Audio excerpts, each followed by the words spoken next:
Terus bagaimana hubungan dengan anak saya yang sekolah di pesantren? Ini mau nanya. sudah bersuci atau berwudu, Terima kasih kemudian Bapak. bersuci, wudunya batal. Wudunya batal. Assalamualaikum warahmatullahi wabarakatuh. Ya, alhamdulillah salatu wassalamu ala Rasulillah wa ala alihi wa sahbihi wa mawalah.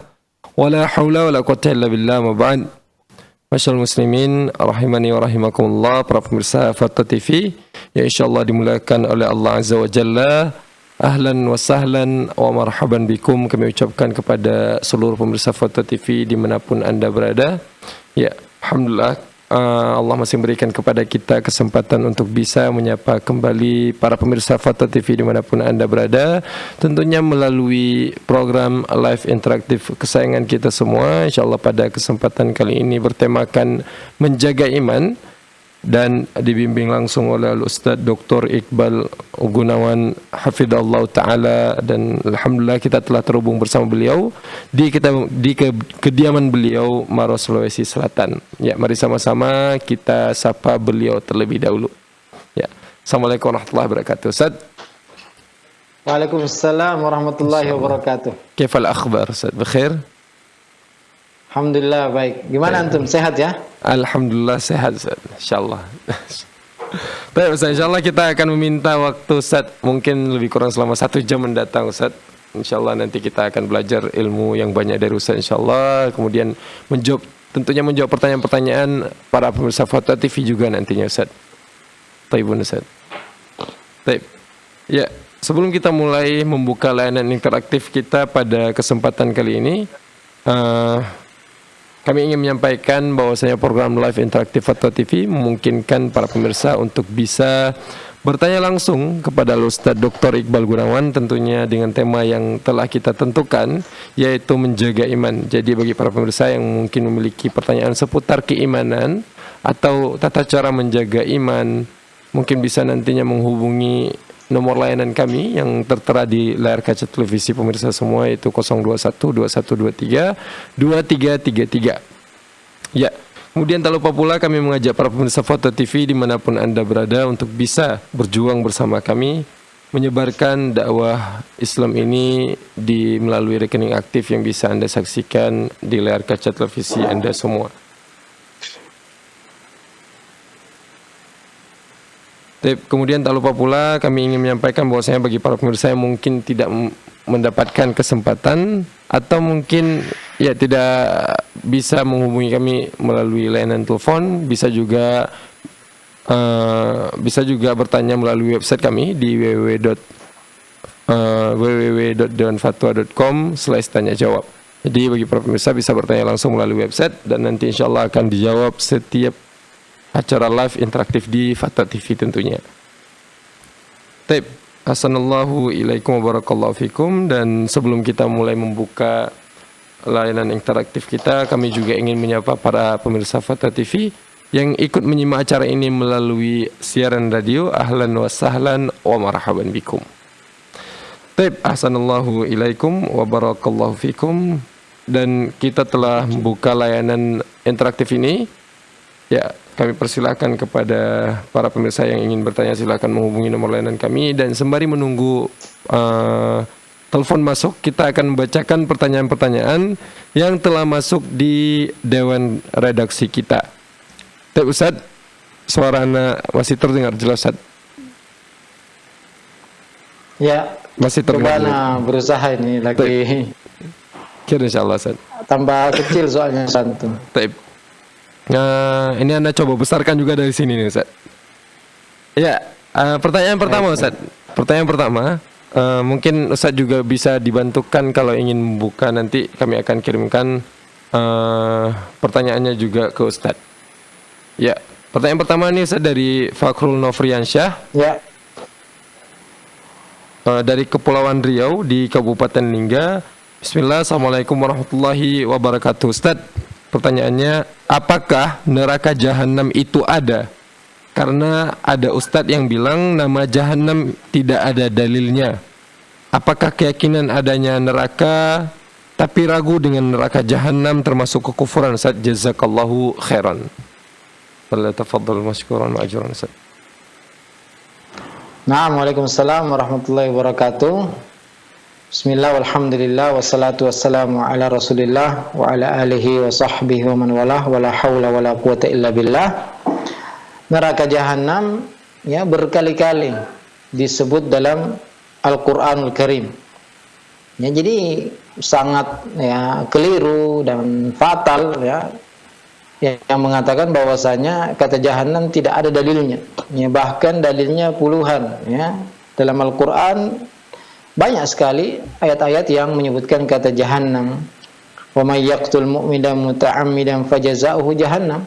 Innal ladzina kafaru min ahli kitabil musyrikin fi nari jahannam khalidina fiha.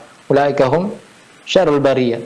Jadi banyak sekali ayat-ayat yang menyebutkan tentang neraka jahanam ya, yang punya sab'atu abwab. Ya, punya 7 pintu dan masing-masing pintu tersebut ada namanya juga. Jadi mengingkari ya jahanam atau adab jahanam atau neraka jahanam ini jelas adalah kekufuran ya. Karena satu huruf atau satu ayat Al-Qur'an yang kita dustakan berarti sama mendustakan seluruh isi Al-Qur'an. Jadi ya ayat-ayat yang menyebutkan kata jahanam secara khusus ini sangat banyak sekali ya.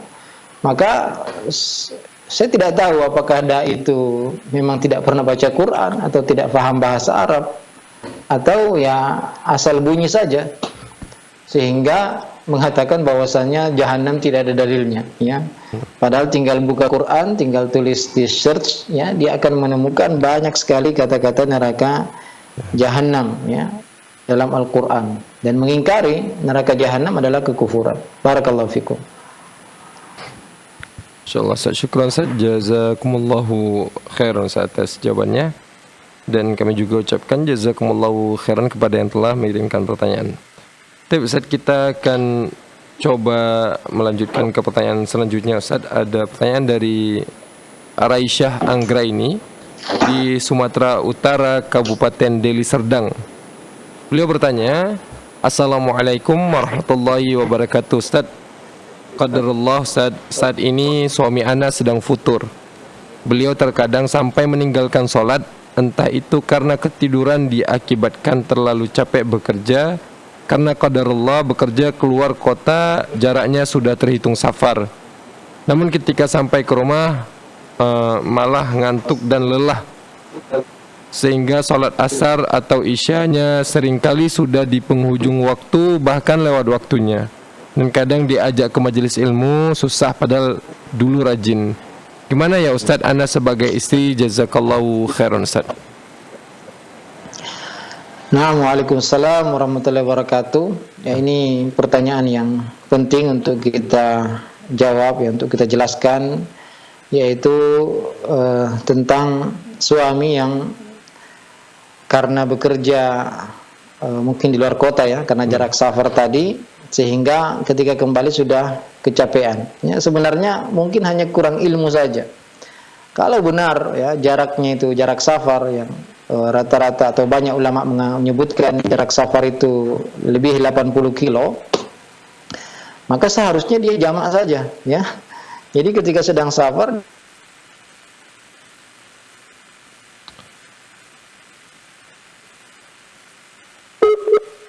ya, sepertinya kita terputus dari sambungan. maghrib dan isya ya. Maghribnya tetap 3 rakaat, isyanya 2 rakaat dikosor. Afwan Ustaz, mungkin bisa diulang sedikit Ustaz, tadi sempat terputus koneksinya Ustaz. Insyaallah. Baik. Ya, jadi tadi pertanyaannya tentang suami yang qadarullah ya sedang futur.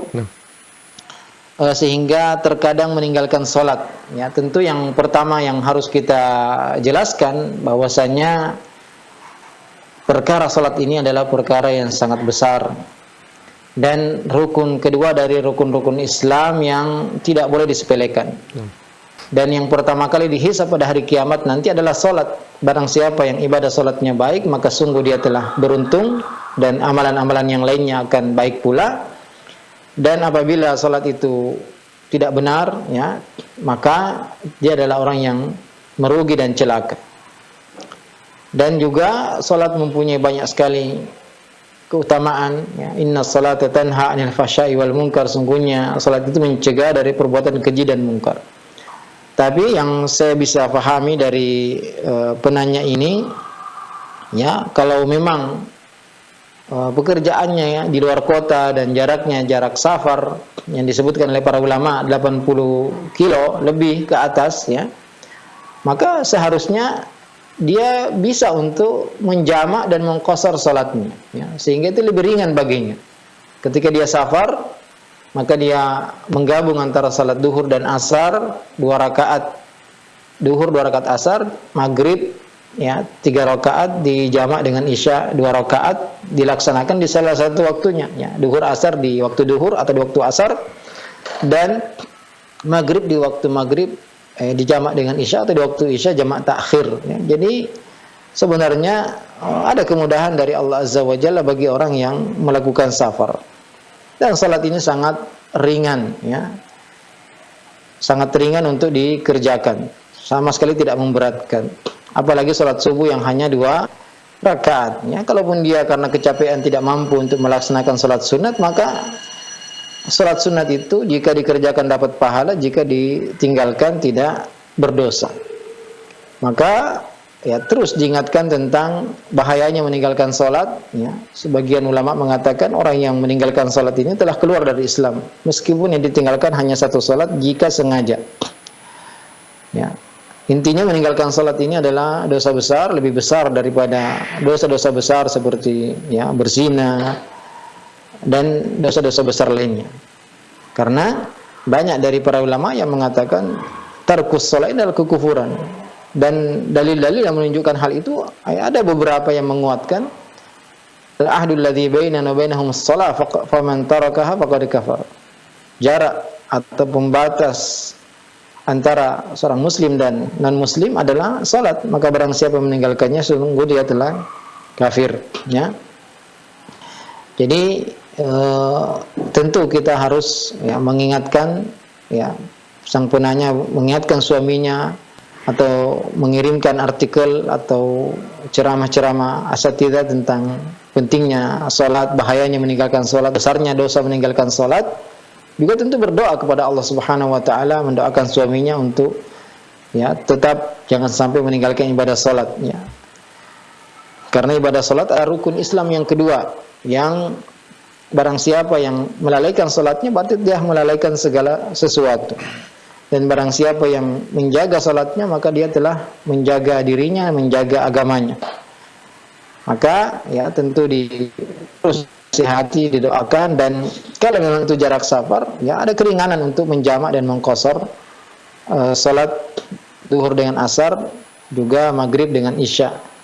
Adapun salat subuh maka tidak boleh dijamak, tapi salat subuh adalah salat yang sangat ringan, ya, karena hanya 2 rakaat, dan, ya, tentunya harus dikerjakan pada waktunya dan tidak bisa dijamak dengan salat yang lainnya. Barakallahu fikum.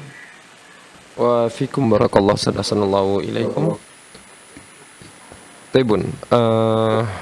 Ya, sebelum kita mulai melanjutkan pertanyaan yang sudah masuk di dewan redaksi, kami ingin mengajak kembali para pemirsa Fathah TV untuk bisa menggunakan kesempatan ini bertanya langsung kepada ahlinya, tentunya dengan tema yang telah kita tentukan, yaitu menjaga iman. Jadi bagi para pemirsa yang ingin bertanya langsung bisa menghubungi nomor layanan kami nantinya. Dan alhamdulillah kita telah terhubung dengan penelpon kita yang pertama pada kesempatan kali ini, Ustaz. Ada Ibu Yanti di Sumatera Barat. Ya. Terhadap ke sini. Ya, fadhal Ibu Yanti. Silakan. Silakan Ibu Yanti. Assalamualaikum Ustaz. Assalamualaikum. Ya. Silakan Ibu Yanti. Silakan, Bu. Ya, Assalamualaikum warahmatullahi wabarakatuh Ustaz. Waalaikumsalam warahmatullahi wabarakatuh. Waalaikumsalam warahmatullahi wabarakatuh. Bertanya Ustaz, apa saja doa atau zikir-zikir yang disyariatkan dibaca setelah azan Ustaz? Terus pertanyaan kedua tentang doa hubungan suami istri yang doanya seperti ini Ustaz. Bismillah, Allahumma jannin minasyaiton wa jannin bisyaiton ma razaqtana. Apakah hadisnya sahih Ustaz? Jazakumullah khair. Assalamualaikum warahmatullahi wabarakatuh. Assalamualaikum warahmatullahi wabarakatuh. Ya, Waalaikumsalam warahmatullahi wabarakatuh. Yang pertama yang dianjurkan bagi orang yang mendengarkan azan tentunya adalah menjawab azan, ya. Man sami'an nida faqala mithla ma qala al-muadzin, ya. Barang siapa yang mendengar azan kemudian mengucapkan seperti yang diucapkan oleh muadzin, Allahu akbar, Allahu akbar, Allahu akbar, Allahu akbar, ya, diulang-ulang semuanya. Asyhadu an la ilaha illallah, asyhadu an la ilaha illallah, asyhadu anna Muhammadar Rasulullah. Kecuali ya hayya 'alas shalah dan hayya 'alal falah, maka mengucapkan la haula wala quwata illa billah. Jadi dua lafaz ini hayya 'alas shalah, maka yang kita ucapkan adalah la haula wala quwata illa billah. Ya, kemudian setelahnya kita bersalawat. Ya, yang terbaik adalah salawat Ibrahimiyah. Allahumma shalli ala Muhammad wa ala ali Muhammad kama shallaita ala Ibrahim wa ala ali Ibrahim innaka Hamidum Majid. Wa barik ala Muhammad wa ala Muhammad kama barakta ala Ibrahim wa ala ali Ibrahim innaka Hamidum Majid. Kemudian Allahumma rabba hadhihi ad-da'wati at-tammah was-salatil qa'imah ati Muhammadanil wasilatul fadilah wa ba'athu maqaman mahmuda alladzi wa'adtahu. Ya, barang siapa yang membaca doa ini maka halat lahu syafaati, kata Nabi SAW, dia akan mendapatkan syafaatku. Jadi ya, karena kita tidak bisa tidak semua kita bisa mendapatkan pahala muadzin yang pahalanya sangat besar. Atwalun nasi anakan yaumil qiyamah al-muadzinun, yang paling tinggi lehernya pada hari kiamat yaitu tukang azan, ya, muadzin. Karena semua yang mendengar azan dari makhluk hidup, ya, dan selainnya akan menjadi saksi baginya pada hari kiamat. Maka kita yang tidak sebagai muadzin dianjurkan untuk mengulangi apa yang diucapkan oleh muadzin dan berdoa setelah mendengar azan tadi, bersalawat, kemudian Allahumma rabba hadhihi ad-da'wah at-tammah was-salatil qa'imah ati Muhammadanil wasilatul fadilah wa ba'thu maqama mahmuda alladzi wa'adtahu. Ini adalah seruan yang sempurna dan salat yang ditegakkan. Ati Muhammadin wasilatul fadilah, berilah kepada Nabi Muhammad, ya, kedudukan, keutamaan yang tidak pantas untuk dimiliki oleh selainnya nanti pada hari kiamat. Wa ba'thu maqaman mahmuda, ya, al-maqamul mahmud yaitu ketika seluruh manusia mendatangi Nabi Adam untuk memberi syafaat, tapi Nabi Adam tidak menyanggupi, kemudian datang kepada Nabi Nuh tidak menyanggupi, datang kepada Nabi Ibrahim, beliau juga tidak menyanggupi, datang kepada Nabi Musa dan Nabi Isa, tapi semuanya tidak menyanggupi untuk memberi syafaat. Kemudian datang kepada Nabi SAW dan beliau yang mengatakan ana laha, sayalah yang akan memberi syafaat. Kemudian Nabi datang bersujud di bawah arsy, memuji kepada Allah dengan puji-pujian yang baru diajarkan oleh Nabi ketika waktu tersebut. Kemudian sampai Allah mengatakan irfa' ra'sak, angkatlah kepalamu, wasal tu'tah, mintalah engkau akan diberikan, washfa' tusyaffa', mintalah syafaat engkau akan diberi syafaat. Ya, dan kita semua tentu mengharapkan syafaat Nabi Muhammad SAW, dan di antara kiatnya adalah selalu membaca doa tadi setelah azan, ya, Allahumma rabb hadhihi ad-da'wati at-tammah sampai terakhir. Kemudian juga ya, tentang doa berhubungan suami istri, ya alhamdulillah dalam agama kita hampir semua gerak-gerik kita ini ada doanya. Ya, mulai dari masuk WC, keluar WC, pakai baju, ya, lepas baju, keluar rumah, ya, masuk rumah, semua ada zikirnya dan doanya, termasuk berhubungan badan dengan, ya, berhubungan badan suami istri. Ini ada doanya. Nabi SAW bersabda, ya, jika salah seorang di antara kalian mendatangi istrinya kemudian berdoa sebelum menggaulinya, bismillah, Allahumma jannibna syaitan wa jannibish syaitana ma razaqtana, dengan menyebut nama Allah, jauhkanlah kami dari syaitan dan jauhkanlah syaitan dari rezeki yang engkau karuniakan kepada kami. Apabila, kata Nabi SAW, ditakdirkan dia mempunyai anak dari hubungan badan tersebut, maka tidak akan diganggu oleh syaitan. Ya, jadi sebabnya banyaknya syaitan yang mengganggu anak-anak kita, ya mungkin di antara sebabnya salah satunya yaitu orang tua tidak berdoa ketika berhubungan badan dengan istrinya. Ya, jadi ini hadisnya sahih, maka ya harus kita hafalkan dan dibaca oleh suami istri, ya, terutama suami, ya. Tapi dua-duanya dianjurkan untuk membaca, terutama suami sebelum berhubungan badan. Barakallahu fikum. Fikum barakallahu Ustaz. Assalamualaikum ilaikum. Baik. Ya, kami ucapkan terima kasih banyak atas jawabannya Ustaz, dan kami ucapkan juga terima kasih banyak kepada Ibu Yanti yang telah mengirimkan pertanyaan. Ya, kita akan melanjutkan pertanyaan yang telah masuk di Dewan Redaksi kita, Ustaz. Pertanyaan dari Fakhrul Nofriansyah di Kabupaten Lingga. Beliau bertanya, Bismillah, Assalamualaikum warahmatullahi wabarakatuh. Ustaz, bolehkah seorang pembantu menggosokkan baju majikannya di mana di situ ada unsur kesyirikannya? Misalnya ada gambar salibnya, atau misalnya baju Santa Claus. Jazakallahu khairan, Ustaz. Yang pertama, ya, seorang yang mencari pekerjaan tentunya berusaha mencari pekerjaan yang dimana dia bisa tetap beribadah kepada Allah dengan baik, ya. Dan seorang yang terpaksa harus bekerja dengan non muslim, ya, jika masih ada pekerjaan lain yang bisa dia kerjakan selain pekerjaan tersebut, itu tentu lebih baik, ya. Karena ketika kita bekerja dengan non-muslim, biasanya ya banyak mungkin kita ingin sholat, ya, atau ingin melakukan sesuatu yang sulit kita kerjakan, apalagi ya terkadang harus membantu dia untuk bermaksiat, dan ini jelas tidak boleh jika itu berkaitan dengan maksiat. Tapi terkait dengan menggosokkan baju, karena ini sudah menjadi, ya, kewajiban seorang yang bekerja, ya tentu tidak mengapa dia melakukan hal tersebut sambil dia berusaha untuk mencari pekerjaan lain yang bisa, ya, aman, ya. Jadi para ulama menjelaskan kepada kita, jika kita ingin melakukan sesuatu, sebaiknya pekerjaan itu yang tidak perlu kita bertanya. Artinya kita jelas-jelas bahwasanya ini sesuatu yang halal, sesuatu yang tidak ada pelanggaran syariatnya, ya, selama kita bisa melakukan pekerjaan tersebut. Tapi kalau kita ragu, ya, takut terjatuh kepada dosa, ini sebaiknya pekerjaan ini kita tinggalkan. Ini salah satunya apa yang ditanyakan di sini, ya,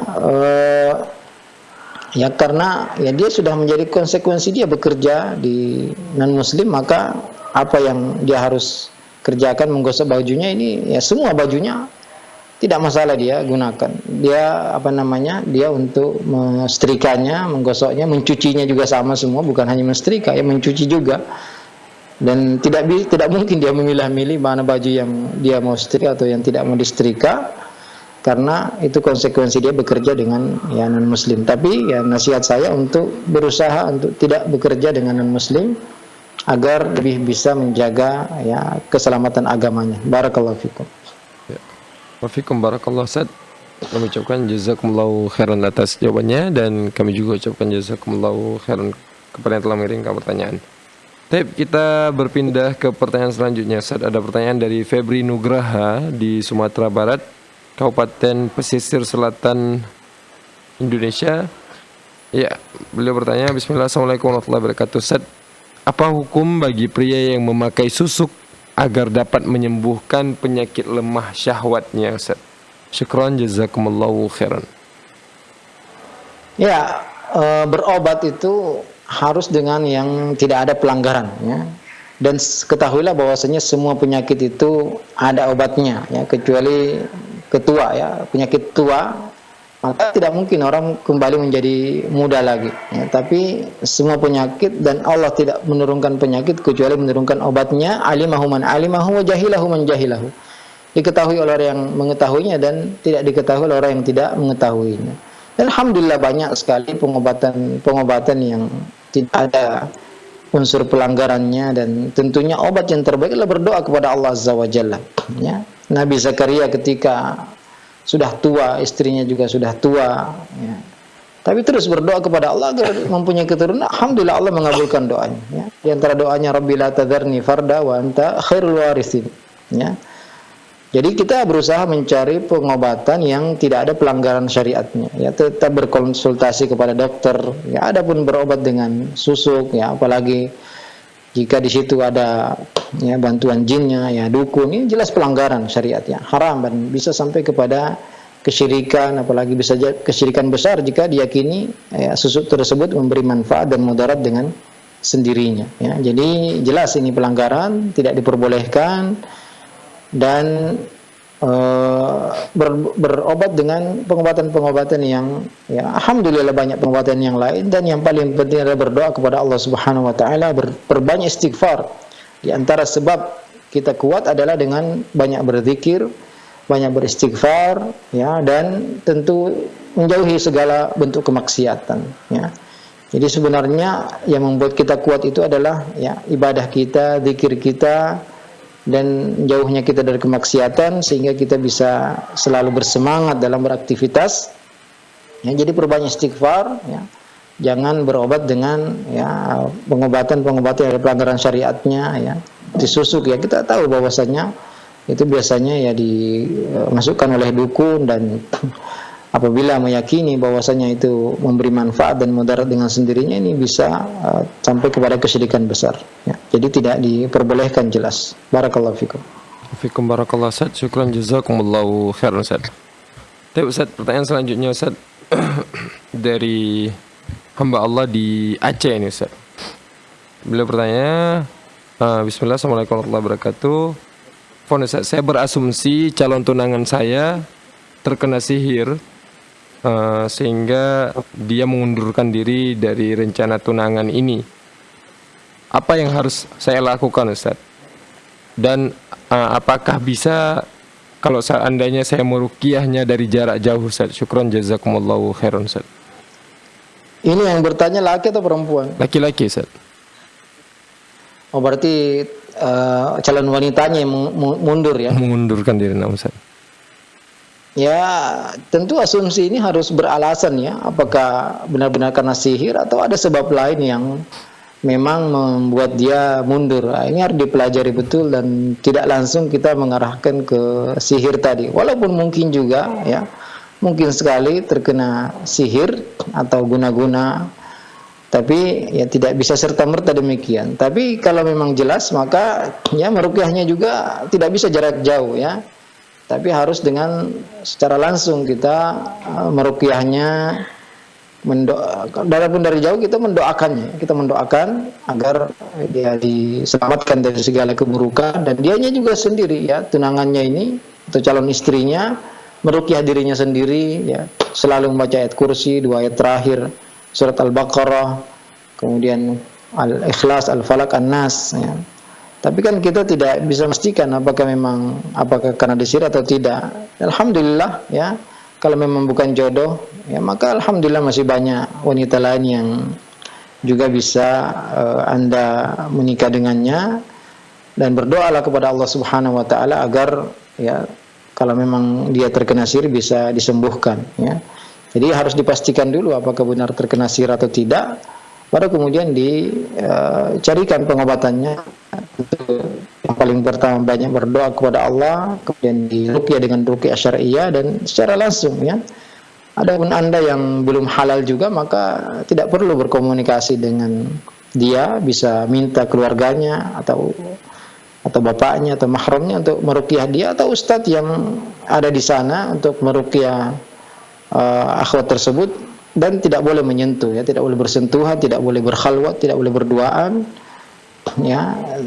Dan juga bisa dengan cara meruqyah air, ya, terutama air Zam-Zam, kemudian diminumkan ke orang yang diperkirakan terkena sihir atau kemasukan jin dan lain sebagainya. Barakallahu fikum.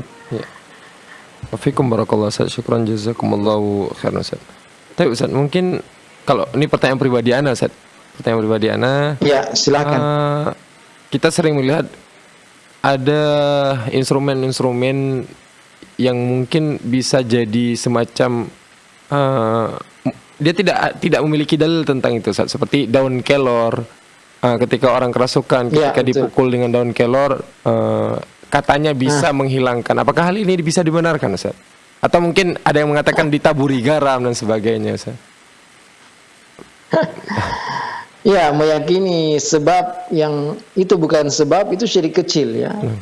Jadi kalau meyakini sesuatu yang tidak terbukti secara ilmiah, ya, dan secara pengalaman, maka itu menjadi syirik kecil jadinya, terjatuh ke syirik kecil lagi. Tapi kalau terbukti secara ilmiah, dipelajari daun kelor ini baik untuk kesehatan, Kalau ini baik untuk ya penyakit ini, penyakit itu, jelas itu bukan syirik kecil dan tidak masalah berobat dengan hal demikian yang sudah terbukti ya. Tapi kalau tidak ada kaitannya ya jin, daun kelor, kalau daun bidara iya itu kan digunakan untuk ya meruqyah. Tapi kalau daun kelor ini saya tidak pernah dengar, wallahu alam, dan tidak ada kaitannya dengan mengobati orang yang kerasukan ya.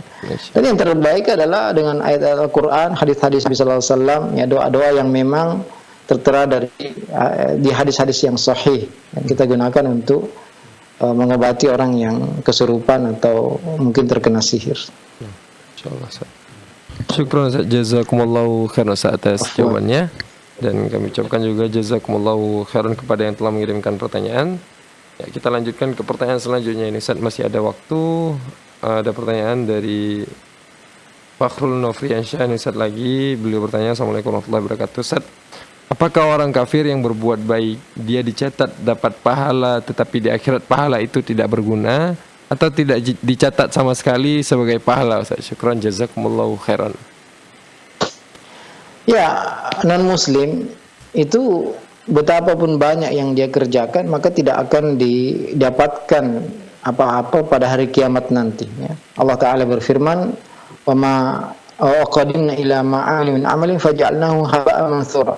Mereka melakukan mungkin banyak kebaikan tapi dijadikan seperti debu yang berterbang. Man 'amila shalihan min dzakarin aw unsa wa huwa mu'min. Barang siapa yang beramal saleh, laki-laki maupun perempuan, dan dia beriman. Jadi syaratnya beriman. Wa ma ma'ahum an tuqbala minhum nafaqatuhum illa annahum kafaru billahi wa rasulihi. Tidak ada yang mereka diterima sedekahnya kecuali karena mereka kufur kepada Allah dan Rasulnya. Juga di zaman Nabi ada seorang yang terkenal sangat dermawan, tapi ya dia tidak mendapatkan apa-apa karena dia tidak pernah ya tidak beriman kepada Allah dan tidak mengharap pahala akhiratnya.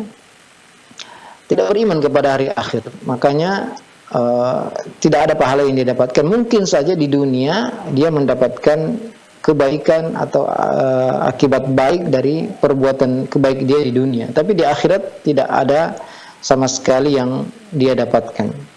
Jadi orang yang tidak beriman maka di akhirat nanti tidak akan mendapatkan apa-apa, meskipun mungkin bisa jadi ya azabnya lebih ringan daripada azab orang yang berbuat dosa lebih banyak lagi ya, kafir, dan dosanya lebih besar, karena di neraka pun itu bertingkat-tingkat ya. Innal munafiqina fid darkil asfali minan nar. Orang munafik, ya nifak akbar, nifak besar itu di dasar neraka yang paling bawah. Jadi neraka pun bertingkat-tingkat. Seperti Abu Thalib, paman Nabi SAW, disebutkan ya berada di tingkatan yang paling rendah, ya, atau yang paling ringan, hanya sampai mata kakinya, tapi menggunakan sendal atau azab yang sampai mata kakinya yang bisa mendidihkan ya sampai ke kepalanya ya. Seringan apapun azab neraka, maka itulah azab yang mungkin paling berat dirasakan oleh orang yang merasakannya, iyadzubillah. Jadi ya tidak akan diterima kebaikan, tidak akan mendapatkan pahala di akhirat orang yang tidak beriman kepada Allah dan Rasulnya ya. Jadi tidak ada pahala yang didapatkan di akhirat. Adapun di dunia bisa jadi dia mendapatkan ya, dia dipuji orang, disukai oleh orang, disukai oleh manusia, tapi di akhirat tidak ada pahala sama sekali bagi orang yang tidak beriman. Barakallahu fikum. Wa fikum barakallahu. Syukran jazakumullahu khairan, dan ya, dan kami ucapkan juga jazakumullahu khairan kepada yang telah mengirimkan pertanyaan. Tapi kita akan lanjutkan pertanyaan Ustaz, masih ada waktu sekitar 10 menitan lagi. Pertanyaan dari Rezki Lajalani di Sulawesi Tengah, Kota Palu. Bismillah. Ustaz, mau tanya Ustaz, apakah wajib bagi kita mengingatkan kemungkaran yang didapatkan di medsos atau YouTube, seperti postingan video-video yang maksiatnya atau animasi-animasi sihir? Namun jika kita beritahu, sebagian orang malah membantah dan sebagian lagi ada yang nge-like, apakah dalam kondisi itu tetap wajib Anda memberikan peringatan kepada postingan tersebut Ustaz? Jazakumullahu khairan katsiran Ustaz. Ya, Nabi alaihi salatu wasallam bersabda, man ra'a minkum munkaran falyughayyirhu biyadihi, fa illam yastati fa bi lisanihi, fa illam yastati fa bi qalbihi, wa dzalika adhaful iman. barang siapa di antara kalian yang melihat kemungkaran, maka hendaklah dia rubah dengan tangannya, jika tidak mampu maka dengan lisannya, dan jika tidak mampu maka dengan hatinya, yaitu dengan membencinya, dan itu adalah selemah-lemah iman atau tingkatan iman yang paling rendah. Tapi dalam kondisi ya di media sosial ini justru semakin kita komentari, semakin kita ya berbicara di situ, maka akan semakin tershare luas ya, semakin banyak. Meskipun komentarnya mungkin negatif, tapi justru itu meningkatkan rating postingan tersebut. Maka ya caranya kita yaitu kita buat postingan sendiri juga, postingan yang baik-baik, postingan yang mengingkari kemungkaran yang kita ingin ingkari ya. Kalau kita memang mampu untuk berceramah sendiri, kita berceramah sendiri ya, atau kita share tulisan-tulisan dan video-video asatidzah yang kita kenal, kita percaya keilmuannya ya. Jadi tidak mengomentari langsung di postingan tersebut dengan unlike atau dengan dengan apa, karena justru itu malah membuat semakin viral ya tulisan tersebut, postingan tersebut atau konten tersebut. Jadi cara kita berdakwah di medsos itu ya dengan memperbanyak konten-konten yang baik ya, konten-konten yang mengingkari kemungkaran yang kita ingin ingkari, bukan dengan ya komentar di situ yang hanya akan membuat semakin viral dan juga mungkin tidak dibaca atau dibaca tapi kurang manfaatnya. Ya, ini harus kita pahami juga. Karena semakin banyak komentar ya, maka semakin viral postingan tersebut, dan ini justru bisa menambah dosa kita. Jadi caranya dengan kita juga membuat postingan, dengan membuat konten, dengan membuat tulisan-tulisan yang mengcounter ya, kemungkaran-kemungkaran yang tidak bisa kita hindari di media sosial. Dan jika kita tinggalkan juga media sosial, maka akan dipenuhi dengan konten-konten buruk, konten-konten maksiat. Dan semua orang sekarang pegang HP ya, pegang Android, pegang ya punya akun media sosial. Bahkan para ulama pun ya, mereka semua terjun, karena jika dibiarkan maka akan dikuasai oleh keburukan. Maka kita harus imbangi dengan kebaikan jika memang kita punya ya keahlian, kemampuan di bidang tersebut. Jika tidak, maka lebih selamat untuk tidak kita ya menyibukkan diri dengan media sosial. Kita sibukkan dengan hal yang lebih bermanfaat, dengan menuntut ilmu agama, perbanyak ibadah, berbakti pada orang tua, membantu orang lain. Ya, adapun di media sosial cukup kita share tulisan ustadz kita, tulisan orang-orang yang kita tahu ya dia adalah ahli dalam bidang agama. Jadi tidak perlu kita mengingkari sendiri, berdebat yang hanya akan menambah viral ya konten atau postingan yang buruk tadi. Barakallahu fikum. Insyaallah fikum barakallahu Ustaz. Ucapkan jazakumullahu khairan atas jawabannya Ustaz. Baik, kita sepertinya masih ada waktu Ustaz, kita optimalkan satu pertanyaan lagi Ustaz ya. Ya. Ada pertanyaan dari Weni Umma Ibrahim di Jawa Barat, Kabupaten Bandung Ustaz. Bismillah, assalamualaikum warahmatullahi wabarakatuh ya. Ustaz, ana ada titipan pertanyaan dari teman. Mohon nasihatnya. Suaminya teman saya hobi dan antusias dengan olahraga sunnah berkuda dan memanah, dan berprestasi di keduanya. Lalu ada undangan dari satu firqah untuk belajar di lingkungan mereka selama 1 pekan. Karena ustadz rujukan panahan yang dikenal ahli merupakan pendakwah di firqah tersebut. Suaminya merasa akan aman secara akidah, sudah mengetahui ada penyimpangan dalam firqah tersebut, dan ini hanya untuk mengambil ilmu panahan dan berkuda saja. Bagaimana nasihat ustadz melihat hal seperti ini Ustadz? Syukran jazakallahu khairan. Dia mau ikut apa itu? Lomba? Ikut ikut olahraga berkuda dan memanah Ustaz. Selama 1 minggu itu? Selama 1 minggu khusus untuk belajar Ustaz, belajar bukan lomba Ustaz. Diundang untuk belajar. Naam. Diundang belajar. Selama ini belajar juga apa? Selama ini beliau hanya hobi saja sebenarnya Ustaz. Hobi dan pernah ikut perlombaan dan menang biasanya. Cuman mungkin yang lebih profesional dalam hal ini dari firqah sebelah Ustaz, yang kita juga ya mungkin kita kenal semua firqahnya yang dimaksud adalah siapa. Jadi beliau ini diundang untuk belajar bersama mereka Ustaz. Karena mungkin dilihat ada kemampuan atau potensial untuk bisa menjadi lebih baik lagi. dalam skill memanah dan berkudanya, Ustaz? Fadhil, Ustaz. Ya, alhamdulillah ya. Ini salah satu olahraga yang insya Allah manfaatnya untuk kesehatan juga bagus dan juga untuk agama baik ya. Karena berkuda, memanah dan berenang ini olahraga yang dianjurkan oleh Nabi kita Sallallahu Alaihi Wasallam. Dan juga tidak perlu berlebihan ya. Selama itu tidak mengganggu kewajiban kita, tidak melalaikan kita dari kewajiban, maka tidak masalah untuk kita geluti dan juga tidak mengganggu dari aktivitas kita menafkahi atau bekerja untuk keluarga.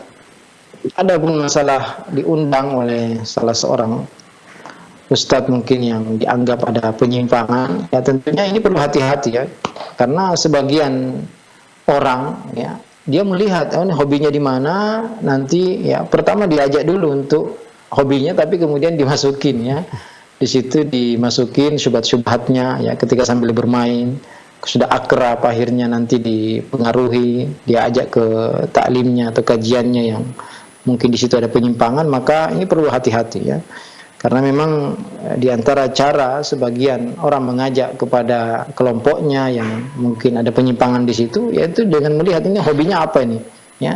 Jadi diarahkan dulu, tapi kemudian akhirnya dijebaknya. Maka perlu kita hati-hati dalam masalah ini, kecuali jelas-jelas memang ini murni hanya untuk berkuda saja atau memanah saja, insya Allah tidak masalah. Tapi perlu dihati-hati karena ya teman itu mengajak, as-sahib itu sahib ya. As-sahib ya teman itu pasti ngajak. Dan tentang seorang jangan ditanya siapa dia, tapi tanya siapa temannya. Maka kita harus berteman dengan ahlus sunnah, orang yang lurus akidahnya, lurus pemahamannya, lurus akidahnya, lurus akhlaknya, karena akan sangat mempengaruhi bagi ya agama kita. Alhamdulillah masih banyak ya satu ustaz yang kita kenal lurus agamanya, kenapa harus dekat dengan orang-orang, apalagi kalau dia ustaz yang mungkin bahaya, bisa memberikan syubhat dan kita susah untuk membantahnya. Ini perlu hati-hati dan mungkin sebaiknya untuk ya kalau memang khawatir maka lebih baik ditinggalkan.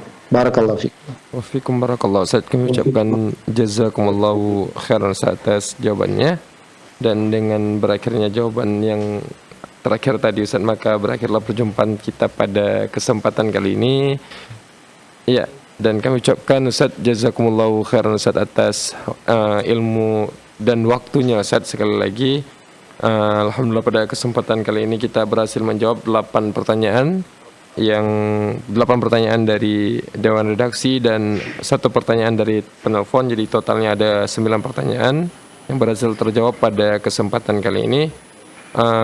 Sebelumnya kami mohon maaf sebesar-besarnya jika ada yang salah. Sebelum kami tutup acara ini, kami ingin menyampaikan bahwasanya program live interaktif akan terus berlanjut dari hari Senin sampai hari Jumat, dan jangan lewatkan seluruh program live interaktif yang tayang di Fatwa TV. Kemudian bagi para pemirsa yang mungkin tidak berkesempatan untuk bisa bertanya secara langsung kepada Al-Ustadz selama live interaktif berlangsung, bisa mengirimkan pertanyaannya melalui website kami di www.dewanfatwa.com/tanyajawab. Dan juga para pemirsa bisa melihat jawaban-jawaban dari pertanyaan-pertanyaan, jawaban-jawaban asatizah dan fatwa dari pertanyaan-pertanyaan yang telah dijawab melalui website ini juga. Kemudian kami juga ingin mengajak para pemirsa Fatwa TV untuk bisa berjuang bersama kami menyebarkan dakwah Islam ini melalui rekening aktif yang bisa Anda saksikan di layar kaca televisi Anda semua. Ada atas 2 nama, atas nama Yayasan Pelan Media Komunikasi, ataupun juga boleh dikirimkan melalui Dewan Fatwa Perhimpunan Al-Irsyad.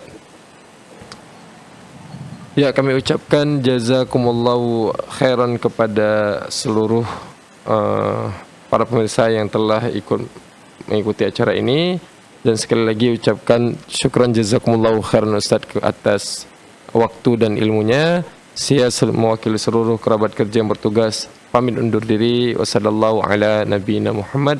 Assalamualaikum warahmatullahi wabarakatuh. Waalaikumsalam warahmatullahi wabarakatuh.